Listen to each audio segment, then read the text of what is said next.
Hello everyone, आपका मेरे YouTube channel में स्वागत है। आज इस वीडियो में मैं आपको इंडिया में कोरियन लैंग्वेज कोर्स CKIC की इन्फॉर्मेशन देने जा रही हूँ। ये कोर्स आप इग्नू से कर सकते हैं और इस वीडियो में हम इस कोर्स से रिलेटेड रजिस्ट्रेशन एडमिशन प्रोसेस को समझेंगे, कोर्स की डिटेल्स जैसे कि एलिजिबिलिटी, फ़ी एंड ड्यूरेशन को देखेंगे और अवेलेबल रीजनल सेंटर्स देखेंगे। तो चलिए वीडियो को स्टार्ट करते हैं। तो जैसे कि आप सभी को पता होगा कि इग्नू में एडमिशन 2 सेशंस में होते हैं, एक जून जुलाई सेशन और एक दिसंबर और जनवरी सेशन। तो इस ईयर जुलाई सेशन 2023 के एडमिशन की लास्ट डेट आ चुकी है, जिसमें आप अपनी एप्लीकेशन, जैसे कि आप स्क्रीन पर देख सकते हैं, 30 जून तक सबमिट कर सकते हैं। लास्ट डेट 30 जून है। अगर आपको एडमिशन से रिलेटेड कोई भी क्वेरी है या फिर कैसे रजिस्ट्रेशन करना है और कैसे एडमिशन करना है, उससे रिलेटेड कोई भी क्वेरी है, तो आप इन वीडियोस को चेकआउट कर सकते हैं, जो कि इग्नू ने अपने पोर्टल पर शो कर रखे हैं। अब हम देखते हैं कि कैसे हम इस कोर्स में एडमिशन ले सकते हैं। इसके लिए आपको इग्नू के सामर्थ्य पोर्टल पर जाना होगा और वहाँ सबसे पहले आपको न्यू रजिस्ट्रेशन करना हो। आप जैसे देख सकते हैं कि अगर आपको एप्लीकेशन फॉर्म भरना है तो उसके लिए आपको पहले न्यू रजिस्ट्रेशन पे क्लिक करना होगा और आपको न्यू रजिस्ट्रेशन करना होगा। और इस न्यू रजिस्ट्रेशन में आपको अपनी ओन ईमेल और अपना ओन मोबाइल नंबर एंटर करना होगा। इसके बाद आपको रजिस्ट्रेशन करते टाइम आपको अपना एक यूज़र नेम चूज़ करना होगा, जो कि 18 to 16 कैरेक्टर का होना चाहिए। और उसके बाद आपको अपना एक पासवर्ड सेट करना होगा, जो कि 8 to 16 कैरेक्टर का होना चाहिए। मैंने गलती से 18 to 16 बोल दिया, 8 to 6 कैरेक्टर्स का। इसके बाद आपको अपना रजिस्ट्रेशन सबमिट कर देना है, जिसका कंफर्मेशन आपको अपने SMS और ईमेल में मिल जाएगा। ये रजिस्ट्रेशन सिर्फ आपको एक यूज़र नेम और आपको एक पासवर्ड प्रोवाइड करता है। इस रजिस्ट्रेशन के बाद आपको सामर्थ्य पोर्टल पर जाना है, जो कि इस तरीके का दिखेगा। और यहाँ पर आपको अपना रजिस्टर्ड यूज़र नेम और रजिस्टर्ड जो आपने पासवर्ड सेट किया था वो, और यहाँ पर कैप्चा डाल के लॉगिन कर देंगे। जब आप लॉगिन कर देंगे तो उसके बाद आपका एप्लीकेशन फॉर्म ओपन हो जाएगा और आपको वहाँ पे अपनी डिटेल्स फिल करना शुरू कर देना है। जब आप अपनी डिटेल्स फिल कर देंगे उसके बाद आपको डॉक्यूमेंट अपलोड करना है, जैसे कि स्कैन फोटोग्राफ, स्कैन सिग्नेचर, आपकी एजुकेशन क्वालिफिकेशन, आपका एक्सपीरियंस सर्टिफिकेट, और अगर आप किसी रिजर्व कैटेगरी से हैं तो उसका सर्टिफिकेट। यहाँ पे जो ध्यान देना है वो ये है कि ये सभी डॉक्यूमेंट्स ओरिजिनल डॉक्यूमेंट्स की कॉपी होने पर, ओरिजिनल डॉक्यूमेंट्स की फ़ोटो भी चाहिए। इनकी फ़ोटोकॉपी की कॉपी अपलोड नहीं करनी है, आपको ओरिजिनल डॉक्यूमेंट्स की फ़ोटो क्लिक करके अपलोड करनी है।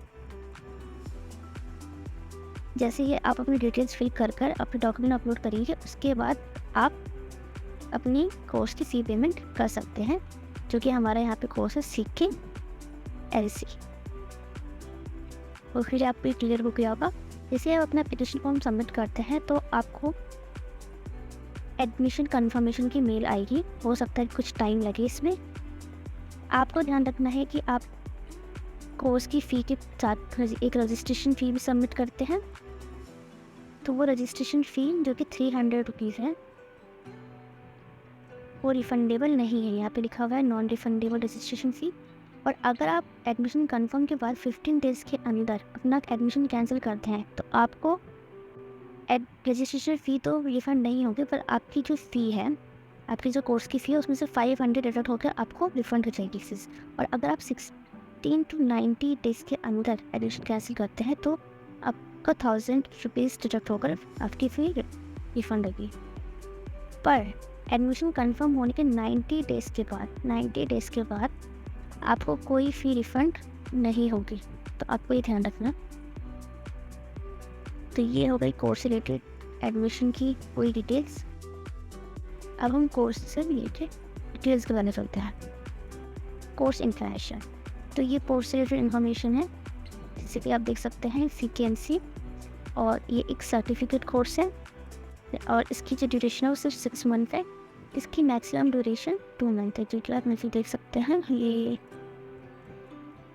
6 मंथ और मैक्सिमम जो है वो 2 ईयर्स की ड्यूरेशन है। कहने का मतलब ये कि अगर आप 6 मंथ के अंदर कोर्स कंप्लीट करके एग्ज़ाम दे दें तो आपका कोर्स 6 मंथ में कंप्लीट हो जाएगा। पर अगर आपको लगता है कि आप 6 मंथ में प्रिपेयर नहीं है तो आप नेक्स्ट 6 मंथ के बाद एग्ज़ाम दे सकते हैं। तो आप ये प्रोसेस 2 ईयर तक कर सकते हैं। होपफुली आपको ये क्लियर हो गया होगा। अब हम देखते हैं और डिटेल्स। तो इस कोर्स का मीडियम इंग्लिश एंड कोरियन होगा। जो बुक्स होंगे वो इंग्लिश और कोरियन में होंगी। इसके अलावा डिस्क्रिप्शन जो है कोर्स का वो इस तरीके का है। ये कोर्स आपको बेसिक्स ऑफ कोरियन लैंग्वेज के बारे में बताता है, आपको कोरियन ग्रामर, कोरियन फोनेटिक्स और उनकी इन्फॉर्मेशन देता है। आप इस कोर्स के बाद ये सीख जाएंगे कि आप कैसे कोरियन रीड करते हैं, कैसे लिख सकते हैं, कैसे समझ सकते हैं और कैसे बोल सकते हैं। और इसके अलावा कोरियन मैनर्स, कोरियन कल्चर के बारे में भी जान पाएंगे। एलिजिबिलिटी सिर्फ 12th प्लस है, और अगर आपने ग्रेजुएशन किया, पोस्ट ग्रेजुएशन या कुछ भी किया है तो आप इस कोर्स में एनरोल कर सकते हैं। आपकी एज 18 प्लस होनी चाहिए। इस कोर्स की जो फ़ी है वो है 2500, जैसे कि आप यहाँ पे देख सकते हैं, और 300 इसकी रजिस्ट्रेशन फ़ी हुआ। ये प्रोग्राम कोऑर्डिनेटर की इन्फॉर्मेशन है। अब हम कोर्स के सिलेबस को देखते हैं। कोर्स डिटेल्स में देख सकते हैं यहाँ पे आपके दो कोर्स हैं, एक BKL1 और एक है BKL2। BKL1 basics of Korean language 1 और बेसिक्स ऑफ कोरियन लैंग्वेज 2 है। तो मैं आपको बता देती हूँ, जो BKL1 है उसमें आपकी टोटल 4 बुक्स हैं और BKL2 में आपकी 4 बुक्स हैं। ईच चैप्टर जो है BKL1 में वो है 5, तो आपके टोटल चैप्टर हो गए 20। और जो BKL2 है उसमें 4 चैप्टर हैं, तो आपके टोटल चैप्टर हो गए 60। अब इन दोनों में डिफरेंस क्या है BKL1 और BKL2 में, तो मैं आपको यहाँ बताती हूँ दोनों में डिफरेंस क्या है। BKL1 जो है वो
फिर तो मैं डिस्क्रिप्शन में एडमिशन लिंक और इन्फॉर्मेशन, कोर्स इन्फॉर्मेशन लिंक भी शेयर कर दूँगी, आप वहाँ पे जाकर चेकआउट कर सकते हैं।